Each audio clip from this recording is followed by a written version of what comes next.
प्रिय भक्तजनों, आज बृहस्पतिवार के दिन आप बृहस्पति देव की बड़ी ही दुर्लभ कथा सुनेंगे। इस कथा को सुनने से भक्तों की सभी मनोकामनाएं भगवान बृहस्पति देव की कृपा से पूर्ण हो जाती हैं। तो आइए बड़े ही श्रद्धा और प्रसन्नचित मन से इस कथा को सुनते हैं। भारतवर्ष में एक प्रतापी और दानी राजा राज्य करता था। वह नित्य गरीबों और ब्राह्मणों की सहायता करता था। यह बात उसकी रानी को अच्छी नहीं लगती थी। वह ना ही गरीबों को दान देती, ना ही भगवान का पूजन करती थी और राजा को भी दान देने से मना किया करती थी। एक दिन राजा शिकार खेलने वन को गए हुए थे, तो रानी महल में अकेली थी।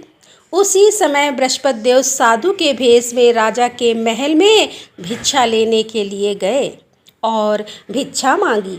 तो रानी ने भिक्षा देने से इनकार कर दिया और कहा कि हे साधु महाराज, मैं तो दान पुण्य से तंग आ गई हूँ। मेरा पति सारा धन लुटाते रहते हैं।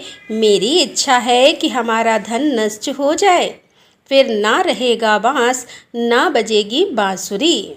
साधु ने कहा, देवी तुम तो बड़ी विचित्र हो।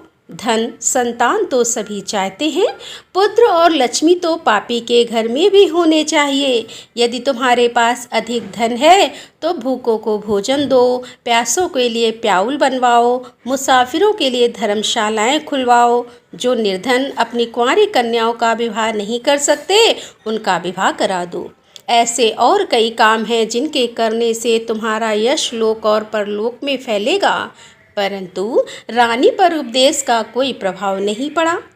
वह बोली, महाराज आप मुझे कुछ न समझाएं। मैं ऐसा धन नहीं चाहती जो हर जगह बांटती फिरूं। साधु ने उत्तर दिया, यदि तुम्हारी ऐसी इच्छा है तो तथास्तु, तुम ऐसा करना कि बृहस्पतिवार को घर लीप कर पीली मिट्टी से अपना सिर धोकर स्नान करना, भट्टी चढ़ाकर कपड़े धोना। ऐसा करने से आपका सारा धन नष्ट हो जाएगा। इतना कहकर वह साधु महाराज वहाँ से आलोक हो गए और साधु के अनुसार कई बातों को पूरा करते हुए रानी को केवल 3 बृहस्पतिवार ही बीते थे कि उसकी समस्त धन संपत्ति नष्ट हो गई। भोजन के लिए राजा का परिवार तरसने लगा। तब एक दिन राजा ने रानी से बोला कि हे रानी, तुम यहीं रहो, मैं दूसरे देश को जाता हूँ, क्योंकि यहाँ पर सभी लोग मुझे जानते हैं, इसलिए मैं कोई छोटा कार्य नहीं कर सकता। ऐसा कहकर राजा परदेश चला गया। वहाँ पर जंगल से लकड़ी काट कर लाता और शहर में बेचता था। इस तरह वह अपना जीवन व्यतीत करने लगा।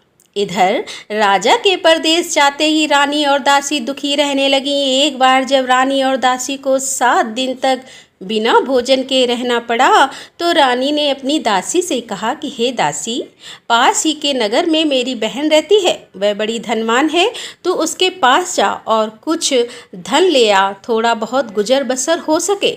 रानी दासी की बहन के पास गई। उस दिन गुरुवार का दिन था और रानी की बहन उस समय बृहस्पतिवार का व्रत की कथा सुन रही थी।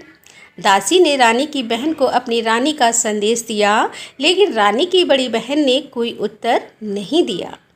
जब दासी को रानी की बहन से कोई उत्तर नहीं मिला तो वह बहुत दुखी हुई और उसे क्रोध भी आया। दासी ने वापस आकर रानी को सारी बात बता दी। सुनकर रानी ने अपने भाग्य को कोसा। उधर रानी की बहन ने सोचा कि मेरी बहन की दासी आई थी, परंतु मैंने उससे नहीं बोली, इससे वह बहुत दुखी हुई होगी। कथा सुनकर और पूजन समाप्त करके वह अपनी बहन के घर आई और कहने लगी कि हे बहन, मैं बृहस्पतिवार का व्रत कर रही थी। तुम्हारी दासी मेरे घर आई थी, परंतु जब तक कथा होती है तब तक ना तो उठते हैं और ना ही बोलते हैं, इसीलिए मैं नहीं बोली। कहो दासी क्यों गई थी? रानी बोली, बहन तुमसे क्या छिपाऊं, हमारे घर में खाने तक को अनाज नहीं था। ऐसा कहते कहते रानी की आंखें भर आईं।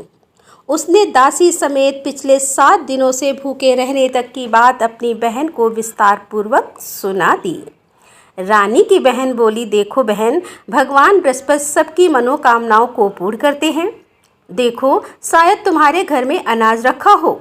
पहले तो रानी को विश्वास नहीं हुआ, पर बहन के आग्रह करने पर उसने अपनी दासी को अंदर भेजा तो उसे सचमुच अनाज से भरा एक घड़ा मिल गया। यह देखकर दासी को बड़ी हैरानी हुई।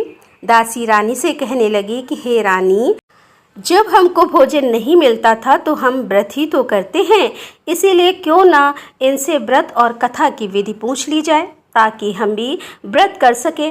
तब रानी ने अपनी बहन से बृहस्पतिवार व्रत के बारे में पूछा। उसकी बहन ने बताया, बृहस्पतिवार के व्रत में चने की दाल और मुनक्का से विष्णु भगवान का केले की जड़ में पूजन करें तथा दीपक जलाएं, व्रत कथा सुने और पीला भोजन ही करें। इससे बृहस्पति देव प्रसन्न होते हैं। और व्रत और पूजन विधि बताकर रानी की बहन अपने घर को लौट गई। 7 दिन के बाद जब गुरुवार आया तो रानी और दासी ने व्रत रखा। घुड़साल में जाकर चना और गुड़ लेकर आई। फिर उसने केले की जड़ तथा विष्णु भगवान का पूजन किया। अब पीला भोजन कहाँ से आए, इस बात को लेकर दोनों बहुत दुखी थीं, क्योंकि उन्होंने व्रत रखा था, इसीलिए बृहस्पति देव उनसे प्रसन्न थे। इसीलिए वे एक साधारण व्यक्ति का रूप धारण करके 2 थालों में सुंदर पीला भोजन दासी को दे गए और भोजन पाकर दासी बहुत प्रसन्न हुई और फिर रानी के साथ मिलकर भोजन ग्रहण किया। उसके बाद वे सभी गुरुवार को व्रत और पूजन करने लगी। बृहस्पति भगवान की कृपा से उनके पास फिर से धन संपत्ति आ गई, परंतु रानी फिर से पहले की ही तरह आलस करने लगी। तब दासी बोली, देखो रानी, तुम पहले भी इसी प्रकार आलस्य करती थी, तुम्हें धन रखने में कष्ट होता था, इस कारण सभी धन नष्ट हो गया और अब जब भगवान बृहस्पति की कृपा से धन मिला है तो तुम्हें फिर से आलस्य होता है।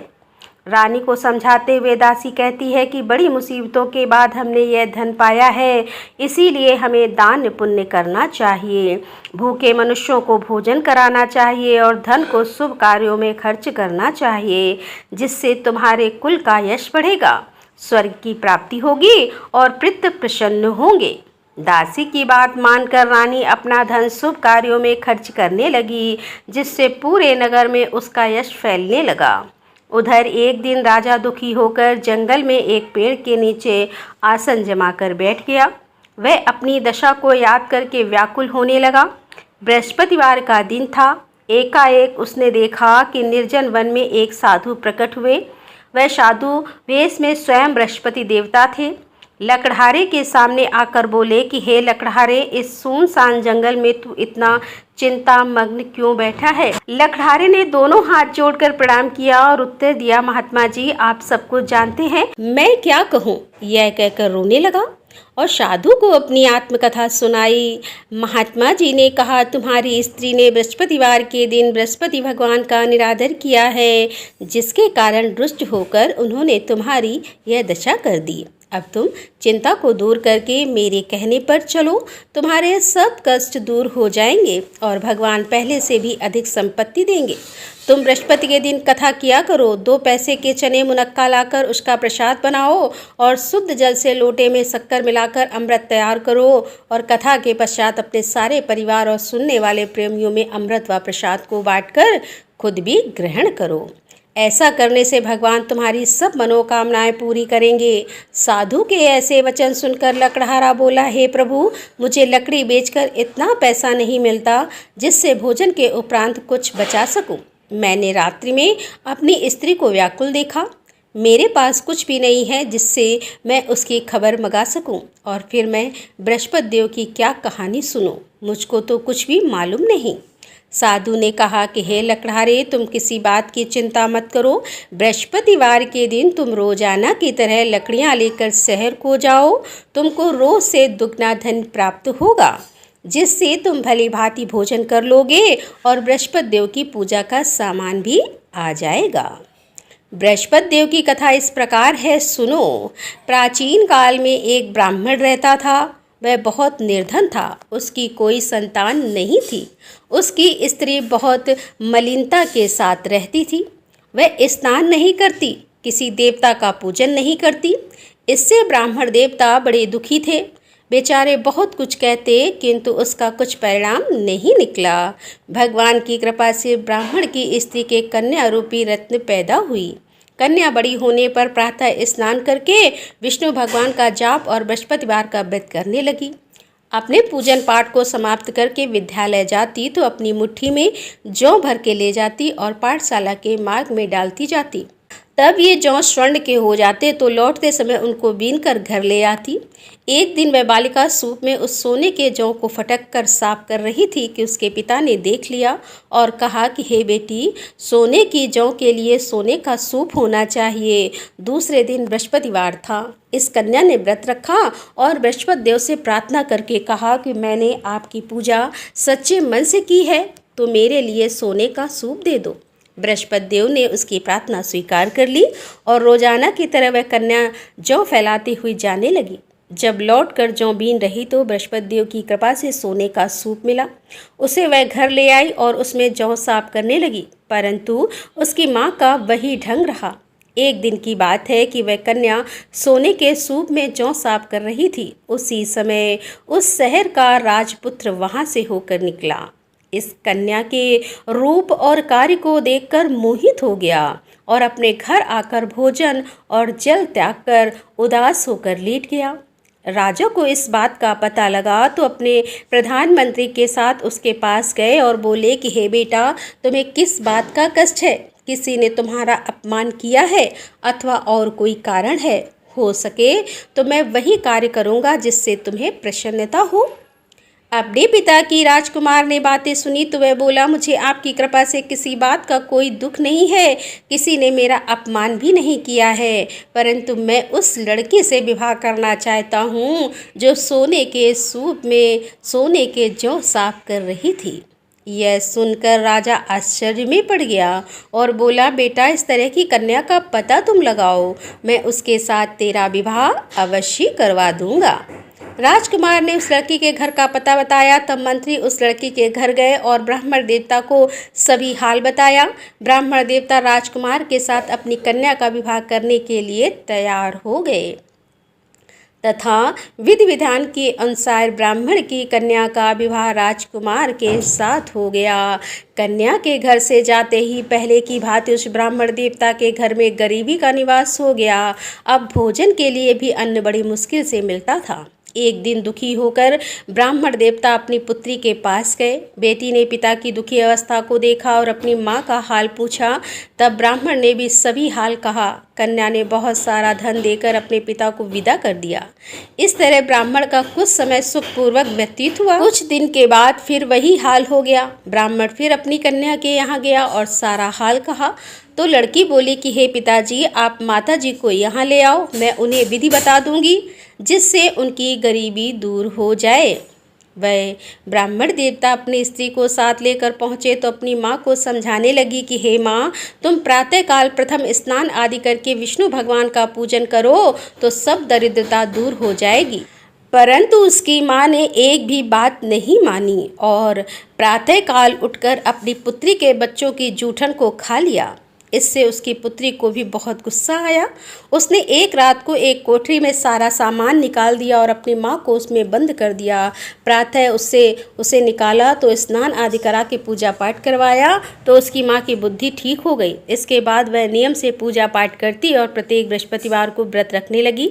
इस व्रत के प्रभाव से उसकी माता और पिता बहुत ही धनवान और पुत्रवान हो गए और बृहस्पति देवता के प्रभाव से इस लोक के सुख को भोग कर अंत में स्वर्ग को प्राप्त हुए। इस तरह कहानी कहकर साधु देवता वहाँ से अंतर्ध्यान हो गए। धीरे धीरे समय व्यतीत होने पर फिर वही बृहस्पतिवार का दिन आया। लकड़हारा जंगल से लकड़ी काटकर किसी शहर में बेचने गया। उसे उस दिन और से अधिक धन मिला। राजा ने चना गुड़ आदि लाकर गुरुवार का व्रत किया। उस दिन से उसके सभी कलेश दूर हो गए। परंतु जब दोबारा गुरुवार का दिन आया तो बृहस्पतिवार का व्रत करना भूल गया।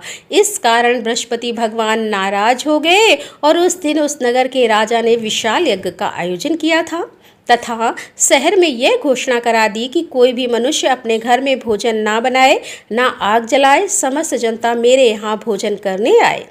इस आज्ञा को जो ना मानेगा उसे फांसी की सजा दी जाएगी। इस तरह की घोषणा संपूर्ण नगर में करवा दी गई। राजा की आज्ञा के अनुसार शहर के सभी लोग भोजन करने गए, लेकिन लकड़हारा कुछ देर से पहुंचा, इसीलिए राजा उसको अपने साथ घर ले गए और ले जाकर भोजन करा रहे थे तो रानी की दृष्टि उस खूंटी पर पड़ी जिस पर उसका हार लटका हुआ था। वह वहां पर दिखाई नहीं दिया। रानी ने निश्चय किया कि मेरा हार इस मनुष्य ने चुरा लिया है। उसी समय सिपाहियों को बुलाकर उसको कारागार में डलवा दिया।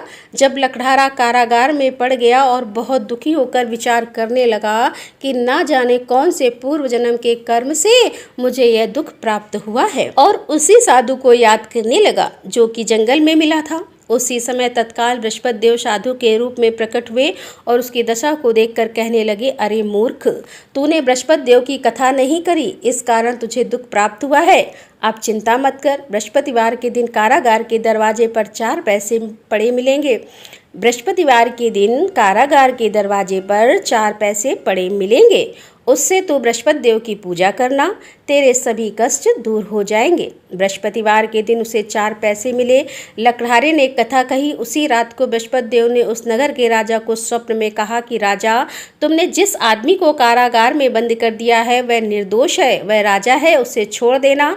रानी का हार उसी खूंटी पर लटका है। अगर तू ऐसा नहीं करेगा तो मैं तेरे राज्य को नष्ट कर दूंगा। इस तरह रात्रि के स्वप्न को देखकर राजा प्रातः काल उठा और खूंटी पर हार देखकर लकड़हारे को बुलाकर क्षमा मांगी और लकड़हारे को योग सुंदर वस्त्र आभूषण देकर विदा कर दिया। बृहस्पति देव की आज्ञा के अनुसार लकड़हारा अपने नगर को चल दिया। राजा जब अपने नगर के निकट पहुंचा तो उसे बड़ा आश्चर्य हुआ। नगर में पहले से अधिक बाग, तालाब, कुएं तथा बहुत सी धर्मशालाएं, मंदिर आदि बन गई हैं। राजा ने पूछा, यह किसका बाग और धर्मशाला है? तब नगर के सब लोग कहने लगे, यह सब रानी और बांदी के हैं। तो राजा को आश्चर्य हुआ और गुस्सा भी आया। जब रानी ने यह खबर सुनी कि राजा आ रहे हैं तो उन्होंने दासी से कहा कि दासी देख, राजा हमको कितनी बुरी हालत में छोड़ गए थे। हमारी ऐसी हालत देखकर वह लौट ना जाएं, इसीलिए तू दरवाजे पर खड़ी हो जा। आज्ञा के अनुसार दासी दरवाजे पर खड़ी हो गई। राजा आए तो उन्हें अपने साथ लेकर आई। तब राजा ने क्रोध करके अपनी रानी से पूछा कि यह धन तुम्हें कैसे प्राप्त हुआ? तब उन्होंने कहा, हमें यह सब धन बृहस्पति देव के इस व्रत के प्रभाव से प्राप्त हुआ है। राजा ने निश्चय किया कि 7 रोज बाद तो सभी बृहस्पति देव का पूजन करते हैं, परंतु मैं प्रतिदिन दिन में 3 बार कहानी और रोज व्रत किया करूंगा। अब हर समय राजा के दुपट्टे में चने की दाल बंधी रहती और दिन में 3 बार कहानी कहते। एक रोज राजा ने विचार किया कि चलो अपनी बहन के यहाँ हो आए। इस तरह निश्चय करके राजा घोड़े पर सवार होकर अपनी बहन के यहाँ को चलने लगा। मार्ग में उसने देखा कि कुछ आदमी एक मुर्दे को लिए जा रहे हैं। उन्हें रोककर राजा कहने लगा, अरे भाइयों, मेरे बृहस्पति देव की कथा सुन लो। वे बोले, लो, हमारा तो आदमी मर गया है, इसको अपनी कथा की पड़ी है। परंतु कुछ आदमी बोले, अच्छा कहो, हम तुम्हारी कथा भी सुनेंगे। राजा ने दाल निकाली और जब कथा आदि हुई कि मुर्दा हिलने लगा, और जब कथा समाप्त हो गई तो राम राम करके मनुष्य उठकर खड़ा हो गया। आगे मार्ग में उसे किसान खेत में हल चलाता मिला तो राजा ने उसे देखकर बोला, अरे भैया, तुम मेरी बृहस्पतिवार की कथा सुन लो। किसान बोला, जब तक मैं तेरी कथा सुनूंगा तब तक 4 हरया जोत लूंगा। जा अपनी कथा किसी और को सुनाना। इस तरह राजा आगे चलने लगा। राजा के हटते ही बैल पछाड़ खाकर गिर गए और किसान के पेट में बड़ी जोर का दर्द होने लगा। उस समय उसकी माँ रोटी लेकर आई और उसने जब यह देखा तो अपने पुत्र से सब हाल पूछा और बेटे ने सभी हाल कह दिया। तो बुढ़िया दौड़ी दौड़ी उस घुड़सवार के पास गई और उससे बोली कि मैं तेरी कथा सुनूंगी, तू अपनी कथा मेरे खेत पर चलकर ही कहना। राजा ने बुढ़िया के खेत पर जाकर कथा कही, जिसके सुनते ही वह बैल उठकर खड़े हुए तथा किसान के पेट का दर्द भी बंद हो गया। राजा अपनी बहन के घर पहुंचा। बहन ने भाई की खूब मेहमानी की। दूसरे रोज प्रातःकाल राजा जगा तो वह देखने लगा कि सब लोग भोजन कर रहे हैं। राजा ने अपनी बहन से कहा, ऐसा कोई मनुष्य है जिसने भोजन नहीं किया हो, मेरे बृहस्पतिवार की कथा सुन ले। बहन बोली कि हे भैया, यह देश ऐसा है कि पहले यहाँ लोग भोजन करते हैं और बाद में अन्य काम करते हैं। अगर कोई पड़ोस में हो तो देखाऊं। वह ऐसा कहकर देखने चली गई, परंतु उसे कोई ऐसा व्यक्ति मिला ही नहीं जिसने भोजन ना किया हो। अतः वह एक कुम्हार के घर गई जिसका लड़का बीमार था। उसे मालूम हुआ कि उसके यहाँ 3 रोज से किसी ने भोजन नहीं किया है। रानी ने अपने भाई की कथा सुनने के लिए कुम्हार से कहा तो वह तैयार हो गया। राजा ने जाकर बृहस्पतिवार की कथा कही, जिसको सुनकर उसका लड़का ठीक हो गया। अब तो राजा की प्रशंसा होने लगी। एक रोज राजा ने अपनी बहन से कहा कि हे बहन, हम अपने घर को जाएंगे, तुम भी तैयार हो जाओ। राजा की बहन ने अपनी सास से कहा तो सास ने कहा, हाँ चली जा, परंतु अपने लड़के को मत ले जाना, क्योंकि तेरे भाई की तो कोई औलाद ही नहीं है। बहन ने अपने भैया से कहा कि भैया, मैं तो चलूँगी पर कोई बालक नहीं चलेगा। तो राजा बोला, जब कोई बालक ही नहीं चलेगा तब तुम ही क्या करोगी। बड़े दुखी मन से राजा अपने नगर को लौट आया। राजा ने अपनी रानी से कहा कि हम निर्वंशी हैं, हमारा मुँह देखने का धर्म नहीं है और कुछ भोजन आदि नहीं किया है। रानी बोली, हे प्रभु, बृहस्पति देव ने हमें सब कुछ दिया है, वह हमें औलाद अवश्य देंगे। उसी रात को बृहस्पति देव ने राजा से स्वप्न में कहा कि हे राजा, उठो, सभी सोच त्याग दो, तेरी रानी गर्भ से है। और राजा को यह बात सुनकर बड़ी खुशी हुई। 9वें महीने में उसके गर्भ से एक सुंदर पुत्र पैदा हुआ। तब राजा बोला, हे रानी, रानी स्त्री बिना भोजन के रह सकती है पर बिना कहे नहीं रह सकती। जब मेरी बहन आएगी तो मुझसे कुछ मत कहना। रानी ने सुनकर हाँ कर दिया। जब राजा की बहन ने यह शुभ समाचार सुना तो वह बहुत खुश हुई और बधाई लेकर अपने भाई के यहाँ आई। तभी रानी ने कहा, घोड़ा चढ़कर तो नहीं आई, गधा चढ़कर आई। हे राजा की बहन बोली कि भाभी, मैं इस प्रकार ना कहती तो तुम्हें औलाद कैसे मिलती।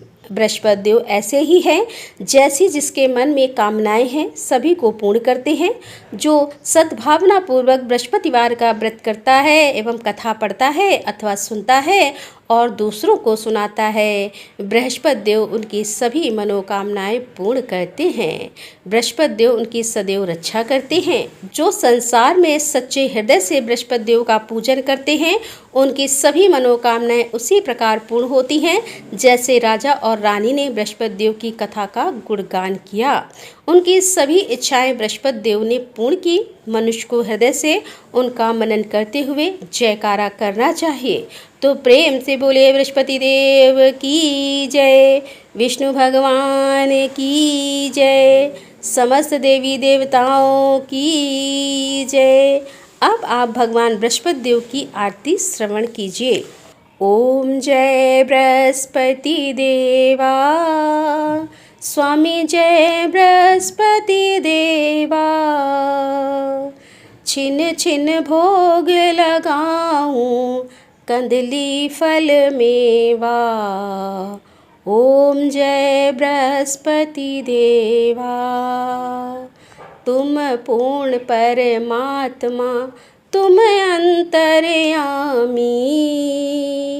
जगत पिता जगदीश्वर, तुम सबके स्वामी। ओम जय बृहस्पति देवा।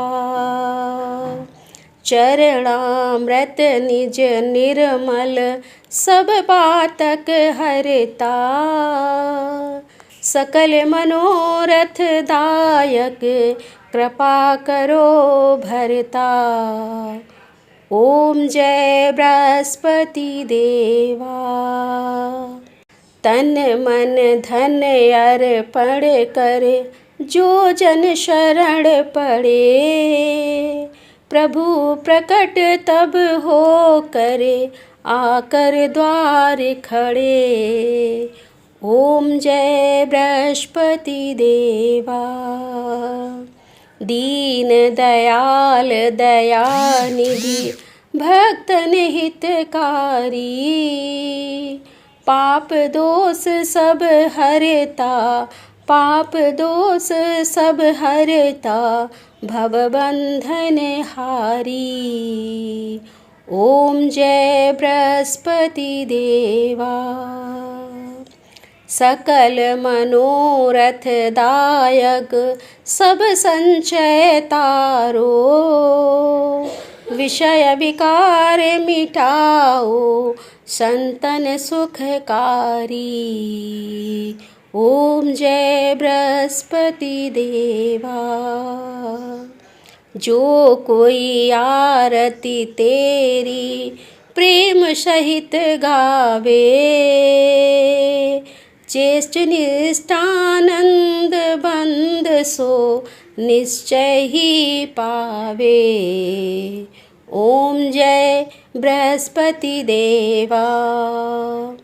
ओम जय बृहस्पति देवा।